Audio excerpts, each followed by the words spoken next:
तुम्ही शेगलाच्या शेंगेची आमटी करतास काय हो? करून बघा, एकदम भारी लागतं. आम्ही हिरव्यो आमट्यो म्हणतो असल्या वाटपाक, म्हणजे ओल्या खोबऱ्याचं वाटप जा लाल तिखट घालून करतो त्याका हिरव्यो आमट्यो म्हणतो. रंग हिरवो नाही पण चव लागता अप्रतिम. अशी करून बघा. एक पातेला घेतलंय, त्याच्यात घातलंय तेल, फोडणीक मोहरी, वरसून घातलंय शेवग्याचे शेंगे बारीक तुकडे करून, हळद आणि मीठ घालून झाकून शिजवून घ्यायची. त्याच्यानंतर त्याच्यासाठी वाटप तयार केलंय. ओला खोबरा, धणे, चिंच, हळद, लाल तिखट, मीठ आणि किंचितसा गोडीक साखर किंवा गूळ घाला. शेंग उग्र असताना चव भारी लागतं. अशी करून बघा.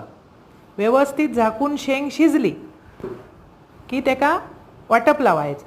हे गावठी शेंगे हा, थोडे बाजारी येतात ते मोठे असतात जाड जाड. हे गावठीची चव मस्त येतात.